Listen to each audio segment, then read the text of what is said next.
Thank you for this opportunity that we could conduct this interview. We really appreciate it.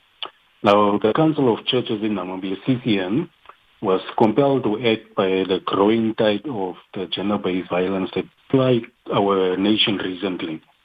More especially the kidnapping and killing of two school children, the two people in Oganja, also the 15-year-old young lady who was killed in Oganja, the tragic family massacre that happened in Usakos. Even 2 weeks ago, we read the sad story of a woman who was brutally killed in the Tamara location in Karatura. Mm-hmm. And there are many more GBV cases that we can mention. Therefore, as faith leaders, we cannot remain silent when God's people, especially women and children, are suffering. So this demonstration is a public outcry from the church to say, enough is enough. We are standing in solidarity with the victims and survivors, calling on all sectors of society to take a meaningful action. And our faith teaches us that every human being is created in the image of God. Therefore, violence against one is a violence to all. Injury to one is an injury to all. So that's what motivated the Council of Churches to have the demonstration tomorrow. How is the Council of Churches working to support the victims and survivors of gender-based violence beyond these public awareness campaigns? Okay, so beyond raising awareness, going forward, CCN is also going to work actively through its member churches to provide more support to the victims and survivors of gender-based violence. Also, on 30th of January 2025, CCN launched a sexual and gender-based violence campaign, which is under the auspices of the youth desk of CCN. Therefore, we will also continually advocate for stronger mechanisms within our communities, and more especially in some areas, we'll start encouraging some of the parishes or local churches to establish safe spaces where survivors can find temporary shelter, prayer support, or even to talk to someone. And furthermore, currently CCN is serving on the gender-based violence and human rights cluster, which is part of the national coordinating body with ministry, whereby Ministry of Gender Equality and Child Welfare, Namibian Police, and many other stakeholders are part of. And we are using this platform also to raise our voices and also to raise more awareness. But there is still more that can be done. But for now, that's what we are currently doing. There is still more that can be done, especially from the part of the church. Now, Reverend, how does then this demonstration fit into the national response to gender-based violence in Namibia?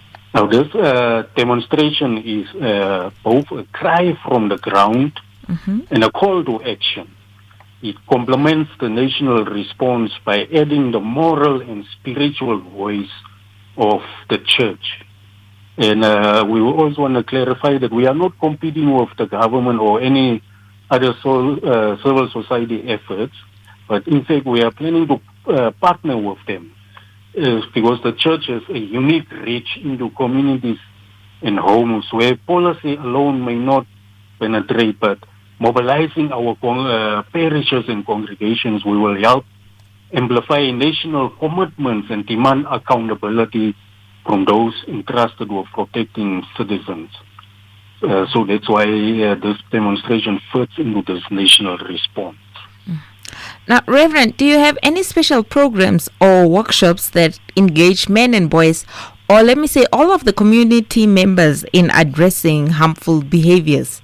So at the present, CCN does not have a dedicated programs that specifically targets men and boys in addressing human behavior, whether it's gender-based violence, drug and alcohol abuse. However, we recognize the critical importance of engaging men and boys as part of the solution to these challenges. And as such, CCN is currently actively working towards the development of focused initiatives that will engage men and boys within faith communities and the broader society. This planned efforts will aim to provide positive and accountability and support roles in preventing violence and fostering healthier and more equitable communities. And the sexual and gender-based violence campaign that was launched by the Youth Desk of CCN currently deals mostly with youth, but it targets both males and female. It does not specifically target men and boys, but there's some programs that we are busy developing that will start targeting men and boys through the theological desk of CCN. Okay. Now, Reverend, in your view, what role should religious institutions play in addressing the gender-based violence in Namibian communities? Our faith-based organizations must first of all lead by example. So we must preach and teach messages that affirm the dignity of women and reject all forms of violence. And religious institutions should be safe havens, places where victims can find healing and perpetrators are held accountable in love and truth. And beyond addressing gender-based violence, we must be champions of peace, justice, and equality.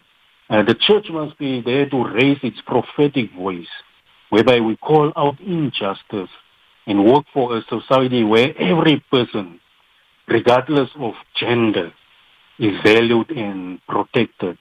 No one should feel left out. So that's what the role the church should play, that we need to be a prophetic voice that calls out injustice. Now, finally, Reverend, what message would you like to send to individuals, families, and leaders across the country regarding the fight against gender-based violence?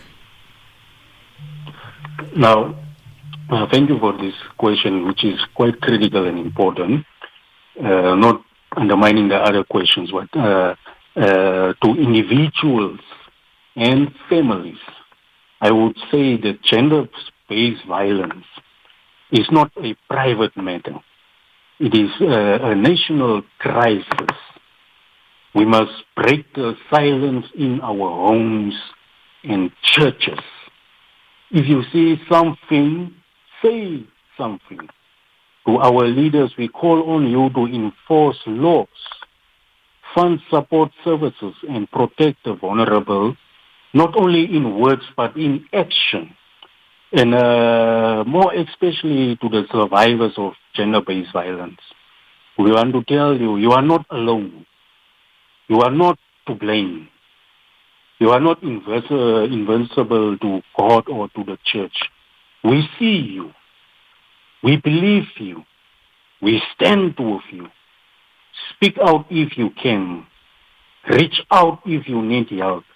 And know that the church is here to work alongside you towards healing and justice.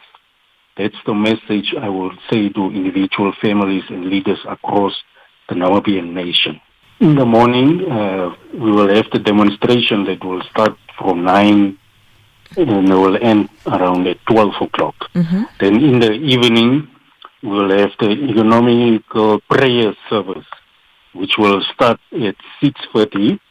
It will take place at the Tanadare Parish of ELCRM, Evangelical Lutheran Church in the Republic of Namibia in Soweto, Karatura. Mm-hmm. In this service, we will be praying. There will be different clergy who will be praying for against gender-based violence.